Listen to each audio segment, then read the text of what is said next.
अस्सलाम वालेकुम एवरीवन। काफ़ी सारे बच्चे हमें कह रहे थे कि अभी चूँकि हमारे पास वेकेशन एक्सटेंड हो गई हैं और जो पीछे कुछ मैंने प्लान बना के दिया था, उसमें भी उनको कुछ समझ नहीं आई, वो अच्छे से फ़ॉलो नहीं हो सका और आगे क्या करना है और अभी कॉलेजेस में क्या प्लान है और वहाँ ऑनलाइन क्लासेस काफ़ी ज़्यादा चीज़ें थी जो कन्फ्यूज़िंग हो रही थी, ठीक है? सो आपको पता है जो समर वेकेशन में भी सारी इंक्लूड हो गई हैं। सो हमें एक ऐसा प्लान चाहिए कि हम इन सारी जो हमारे पास टाइम है 2 मंथ्स है ऑलमोस्ट या 1 एंड हाफ मंथ जो हमारे पास फॉर स्टडी ड्यूरेशन है हमारे लिए, तो उसके अंदर हम ऐसी कौन-सी चीज़ें कवर करें कि हमारी सेकंड ईयर में जब हम दोबारा वापस जाएँ कॉलेज में अपनी यूनिवर्सिटी में वापस जाएँ तो क्योंकि आपको पता है तब प्रूफ बहुत करीब होने हैं। तो हर चीज़ फिर बहुत जल्दी होनी है, तो आपको तब जाके कोई मसला ना हो, ठीक है? सो ऐसा एक प्लान हम बनाएँ कि जहाँ आपको कम पढ़ना पड़े लेकिन आपकी वो सारी चीज़ें कवर हो जाएँ कि जब आप वापस जाएँ अपने कॉलेज में तो आपको मसला ना हो, ठीक है? This is most important thing कि जब आप कॉलेज में जाएँ तो आपको मसला ना हो। ताकि जो आपके लिए छोटे-मोटे मसले आजकल बन रहे हैं और जो आपको पढ़ने में मुश्किल आ रहा है, ये आपको तब जाके सारी चीज़ें फेस ना करनी पड़े, ठीक है? सो सबसे पहले ये चीज़ है कि आपने पढ़ना स्टार्ट करना है, ठीक है? जिन बच्चों ने अभी तक पढ़ना स्टार्ट नहीं किया या जिन्होंने बिल्कुल भी अभी बुक को हाथ नहीं लगाया, आई नो बहुत सारे स्टूडेंट्स हैं, जिन्होंने अभी बिल्कुल नहीं पढ़ना शुरू किया या जिन्होंने 1-2 टॉपिक पढ़े और फिर बस होगी। सो नंबर 1 थिंग आपने पढ़ना स्टार्ट कर देना है, ठीक है? क्योंकि अगर आप टाइम वेस्ट करते रहेंगे क्योंकि सिचुएशन का कोई पता नहीं है कि आगे कैसी सिचुएशन जाती है और आप सिर्फ अगर इसी चीज़ के बारे में सोचते रहेंगे कि आगे हमें पता नहीं प्रॉफ होगा, डिले होगा, जल्दी होगा, तो आपके लिए मुश्किल होगा, ठीक है? सो बेटर यही है कि आप वो सारी चीज़ें पढ़ना शुरू कर दें कि जिनमें आपको मसला ना हो। सो आज की वीडियो में मैं एक्सप्लेन करूँगा कि आपने कौन-सी चीज़ पढ़नी है और कहाँ से पढ़नी है, ये सारी चीज़ें इस वीडियो में एक्सप्लेन करेंगे, ठीक है? सो आप सारी वीडियो एक दफ़ा ज़रूर देखिएगा।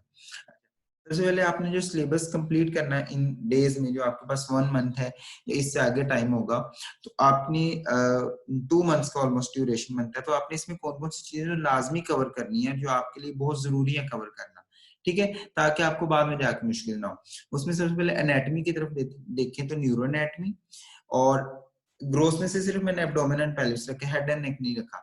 अगर कोई बंदा एब्डोमेन एंड पेल्विस नहीं करना चाहता, तो हेड एंड नेक इसकी रिप्लेसमेंट में ग्रोथ में करेगा। सो ग्रोथ में एक रीजन करना बहुत ज़रूरी है, ठीक है? हिस्टोलॉजी हाफ जो सिस्टम में आपको बताऊँगा और एम्ब्रियोलॉजी हाफ, ठीक है? जिसमें आपके मेजर टॉपिक्स होंगे। उसके बाद अगर हम आएँ तो फिजियोलॉजी की बात करते हैं। फिजियोलॉजी में रीनल, सीएनएस कंप्लीट और एंडो, एंडो की जगह अगर आप चाहें तो जीआईटी और रिप्रोडक्शन भी कर सकते हैं, ठीक है? एंडो स्किप करके। इसके बाद बायोकेमिस्ट्री में कार्बोहाइड्रेट और प्रोटीन, लिपिड इनके मेटाबॉलिज्म, न्यूक्लियोटाइड मेटाबॉलिज्म और इलेक्ट्रॉन ट्रांसपोर्ट चेन, ठीक है? ये वो सारा सिलेबस जो आपका 70 टू 80% आपका सिलेबस कवर कर रहा है, ठीक है? ये वो उतना सिलेबस है। नंबर 1 थिंग ये इनमें से बहुत सारे टॉपिक्स आप में से जो पिछला पहले है उसमें से मैंने इंक्लूड किए थे। ऑलमोस्ट यही टॉपिक थे, थोड़े से चेंजेस थी। सो मोस्टली टॉपिक वही है, लेकिन डिफरेंस इज़ दिस कि अगर आपने वो कवर नहीं किए, तो आप अब ये सारा प्लान फॉलो करें तो और आप इसको कवर करें, लाज़मी कवर करें। अगर टाइम बचेगा फिर आप कोई न्यू टॉपिक इसमें ऐड कर लें या आप अपने अकॉर्डिंग इसको सेट कर लें कि जो आपने टॉपिक पहले कवर किए हुए हैं, वो आप इसमें से निकाल दें और उसकी जगह नई टॉपिक ऐड कर लें, ठीक है? सो आपका ये प्लान उसी तरह चलता रहेगा, ठीक है? सो सबसे पहले एनाटॉमी में हमने किस तरह से चीज़ें कवर करनी है वो मैं आपको बताता हूँ। अगर न्यूरो की बात करें, तो न्यूरो में आपने सबसे पहले डॉक्टर नजीब के लेक्चर सुने। अब यहाँ पे मोस्ट इम्पोर्टेंट क्वेश्चन ये पूछा जाता है कि डॉक्टर नजीब के लेक्चर्स कौन-कौन से सुनने, ठीक है? वो जो लेक्चर आपने सुने मैं सारे लिख देता हूँ यहाँ पे। सबसे पहले आपने असेंडिंग ट्रैक्स के लेक्चर सुनने, उसके बाद आपने स्पाइनल कॉर्ड और जो आपके पास क्रेनियल नर्व इसके लेक्चर्स आपने नहीं सुनने, आपने डायरेक्टली स्नेल से रीड करनी है, ठीक है? उसके बाद आपने ब्रेन स्टेम के लेक्चर्स लाजमी सुनने। ब्रेन स्टेम किस तरह के 3-3 4-4 लेक्चर्स हैं, सो आपने पहला लेक्चर लाजमी सुनना है। पहला लेक्चर सुन लें, अगले लेक्चर्स ना भी सुने तो इट्स ओके, ठीक है? ब्रेन स्टेम के आपके पास पोन्स, मेडल्ला और उसके बाद मिड ब्रेन इनके आपने लेक्चर्स लाजमी सुनने, ठीक है? उसके बाद आपके पास आता है सेरिबेलम। सेरिबेलम का आपने पहला लेक्चर लाजमी सुनना है, ठीक है? बाकी दोनों चाहे आप स्किप कर सकते हैं, ठीक है?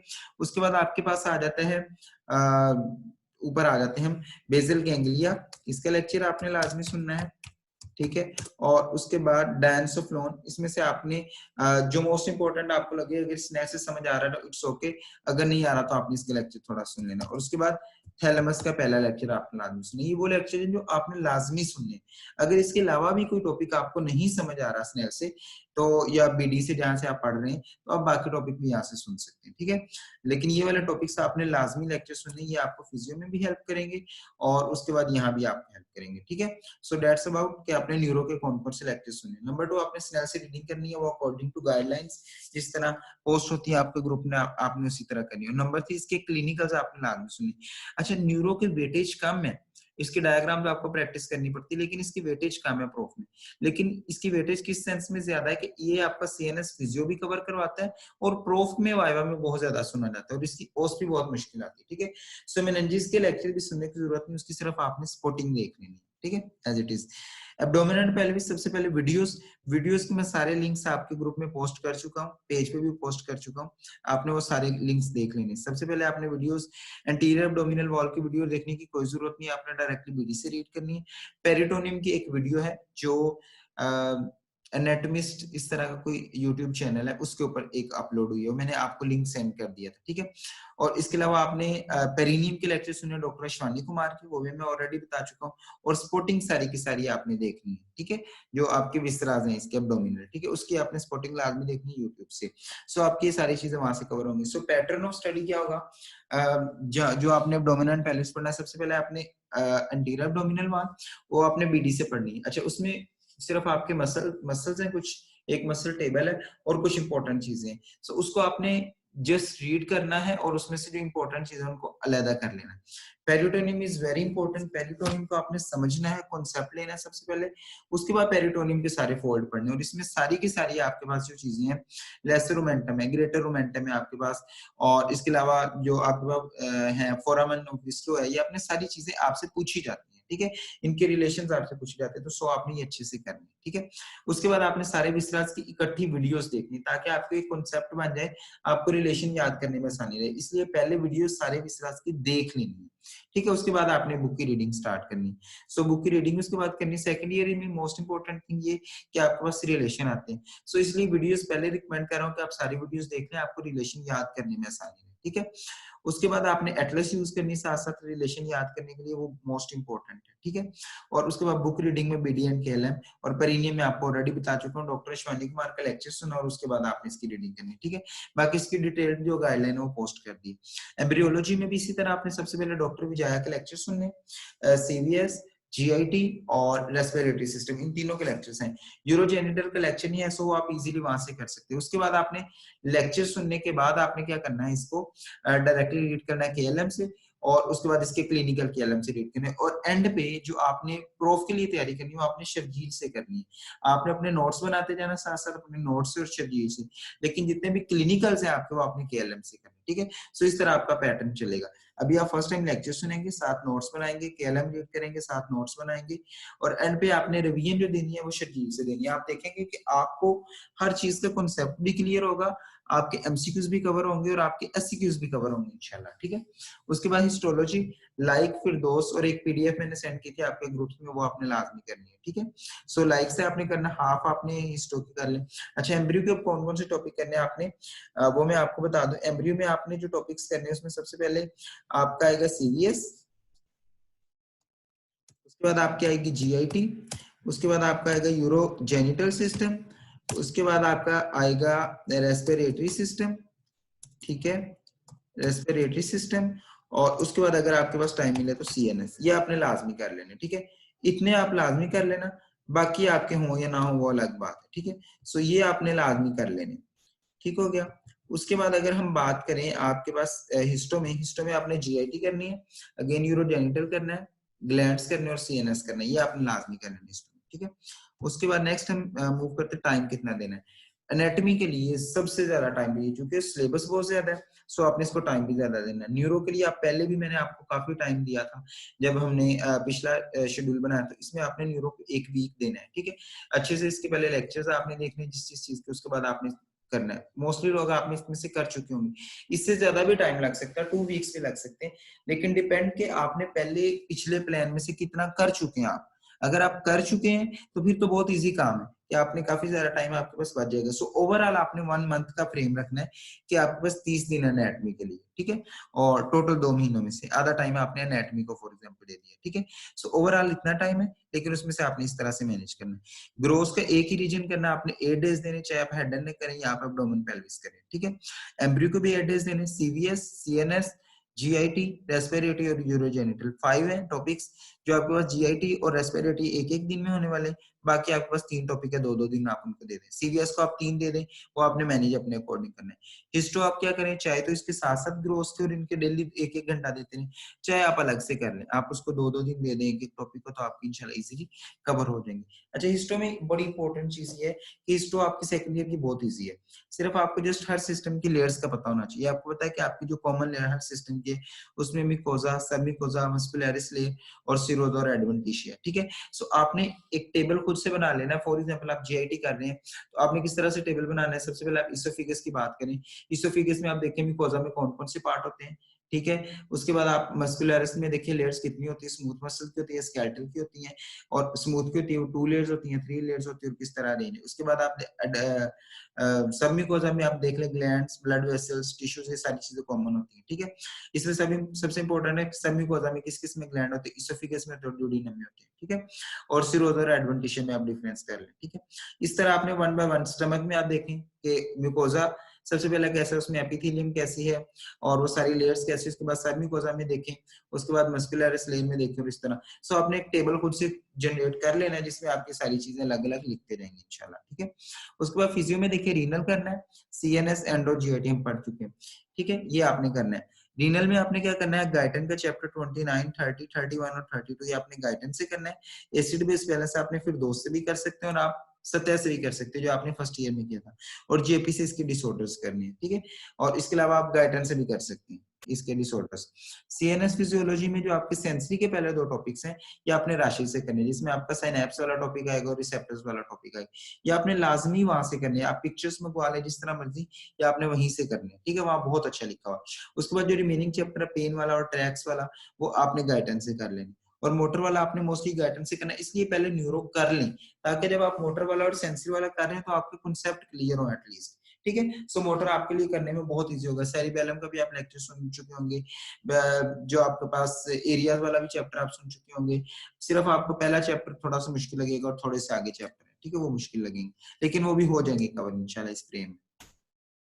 एंडो मिनी गाइटन के और टेबल सारे गाइटन से करने। आप इस तरह भी कर सकते हैं जो मैंने मेथड अडॉप्ट किया था। पहले गाइटन से रीड करके गाइटन के ऊपर शॉर्ट लिस्टिंग कर लेता था मैं, सारा एक पेज पे लिख के, एक पेज पे जो था फंक्शंस जो थे वो जेपी से करके वो ऊपर लिख लेता था। सो मेरे पास फॉर एग्जांपल अगर मैं पिट्यूटरी कर रहा हूँ, सबसे पहले मैंने एंटीरियर पिट्यूटरी किया है, तो मैं क्या करता था, एंटीरियर पिट्यूटरी का फंक्शन लिखता था। मेटाबॉलिक फंक्शन है, उसका कार्बोहाइड्रेट पे क्या इफेक्ट है, लिपिड पे क्या इफेक्ट है, प्रोटीन पे, वो मैं लिख लेता था। एक छोटा सा पेज काट के पर्ची टाइप उसके ऊपर नोट कर लेता था, ठीक है, छोटा छोटा करके। फिर उसके बाद उसके दूसरे इफेक्ट के, ग्रोथ में किस तरह इफेक्ट है और किस तरह वो परफॉर्म करता है, ठीक है, वो छोटा सा एक पेज पे आपका, हर पेज की समरी एक पेज पे आती जाएगी। सारे इंपॉर्टेंट एमसीक्यूज आप उनको आप हाईलाइट करते रहे, ठीक है। उसके बाद जो जीआईटी है और रिप्रोडक्शन, ये आपने मिनी गाइडेंस ही करना है सारा, ठीक है, वहां से आपको हो जाएगा। इसकी डिटेल गाइडलाइन पोस्ट है। इसके लिए 18 डेज है। रीनल को आपने 5 दिन देने, डेली के एक एक चैप्टर करते जाएं, चाहे आप पहले दिन 2 चैप्टर कर लें, आगे एक एक करते जाएं। सेंसरी को आपने 3 दिन देने, पहला दिन आप राशिद को दो, राशि से दोनों चैप्टर करें, आगे एक एक दिन आप इसको दो। मोटर को आपने 5 डेज देने, एक एक चैप्टर से शुरू करें, 5 चैप्टर्स एटलीस्ट आप कवर कर लें। और एंडो जीआईटी प्रोडक्शन को आपने 5 दिन देने, आप जिस तरह भी कवर करें, ठीक है। एंडो तो आप करें तो डेली के एक चैप्टर आपका इजीली हो जाता है।